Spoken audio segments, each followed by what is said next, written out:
All right, well, here's a few news articles before our guest speaker, who is ready. There's the guest speaker, Rainbow Cash in Twitch. Good. So Honda has a really big investment in electric vehicles, much more than the other car makers. So I think they're the first serious competitor for Tesla. So that will be an option. You may want to look into it. They're taking it more seriously than other companies.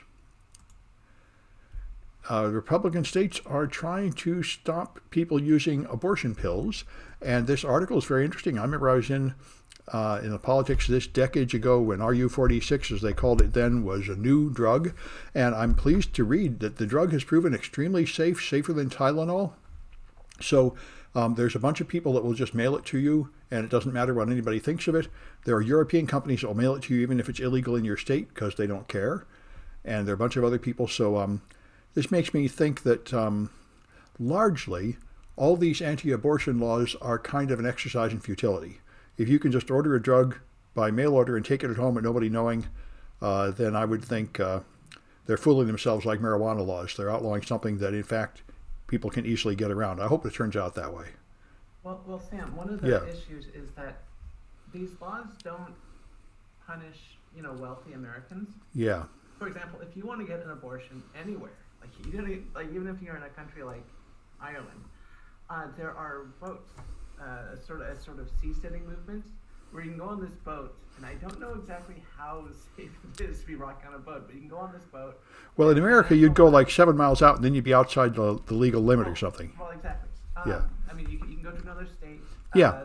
Like I said, there are these boats in the middle of the ocean that you can go to. Yeah. Anyone with resources can still get an abortion. The thing is, if you don't have any resources.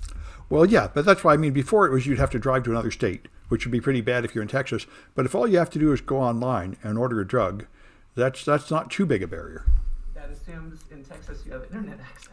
Well, yes. Anyway, they're trying to block it, but I was interested to read that the drugs work pretty well and are safe. Then this one, another one, Caitlin may have a comment about. So they showed off the Psyche spacecraft.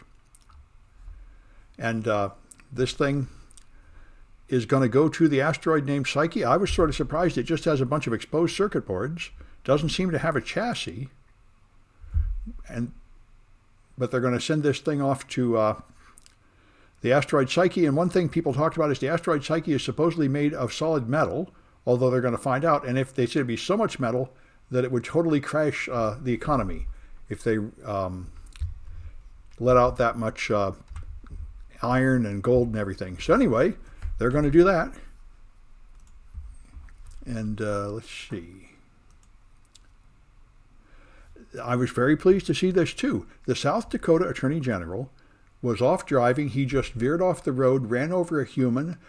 The guy fell into his vehicle. He shoved the human body out of his vehicle, then drove off and said he thought he hit a deer, changed his story many times, lied like crazy. And it is pretty gruesome for the Attorney General to just commit a murder and just totally lie about it. And they didn't punish him in court. They didn't indict him for murder or homicide or anything, but they did impeach him. So at least they're throwing him out of office, which is something. For homicide? Well, it would have been, vehicular homicide or something, yeah. I mean, what's next? Being thrown out of office for, littering? Well, they might possibly throw some people out of office for insurrection, which would be another giant leap forward in accountability in America. We'll see. But I'm surprised that anything happened to him at all, and glad to see that. And I didn't know what companies are doing this. Apparently, Yelp is not the first. They're offering U.S. workers in red states abortion travel benefits. They will pay for your travel to get an abortion in another state. So that's a perk. By the way, I would think that means that if they were in Texas, anybody in Texas can sue Yelp for $10,000 for doing that, helping anybody get an abortion. So I think this will lead to bizarre legal cases. And California is trying to make a 4-day work week by a simple way. California has a really ruthless overtime law. This is something I used to do back when I was working in class action lawsuits. A lot of people hire people, then promote them to assistant manager, then make them work more than 40 hours and don't pay them overtime. And that's illegal in California. California says you have to get paid time and a half for time above 40 hours. unless you really spend more than half your time managing other people instead of directly doing frontline work. And now they're going to change that to 32 hours. So 32 hours would be the standard week, and time above that would be considered excess and time and a half. It's introduced in state assembly, hasn't passed yet, but it is something that a lot of people have been pushing for. The 40-hour work week only came about because of union pressure decades ago, and they're trying to push now for a 32-hour work week.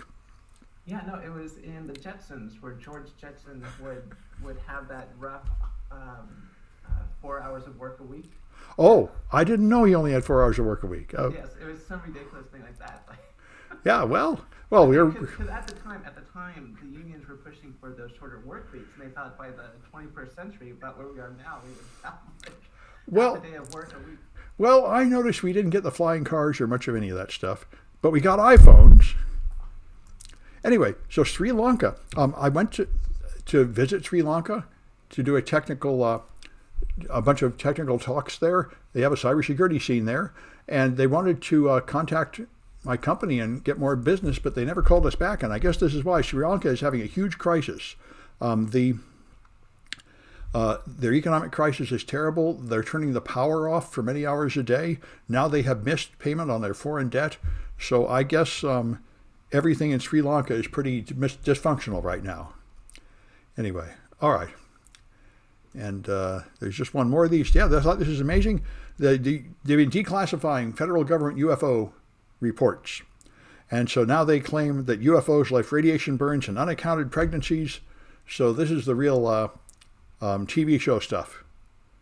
And over the last year, we've been hearing a lot of these reports that UFO reports are supposedly unexplained. But it's sort of interesting. Nobody cares. I mean, I certainly haven't paid any attention. I assume this is all garbage. But if we really have little green men landing and showing up somewhere, I'll feel stupid. But anyway. Well, I sort of imagine if life was discovered, about a week later, we'd all forget about it and go back to politics as usual. Well, if they actually, got out of the thing and walked around and looked like aliens and said they had like the answer for all our problems, then I would care, but I just assume this is all just mental illness. Someone's asking if this talk will be recorded. It will be recorded and posted as usual. All right, I think I'm going to stop this one.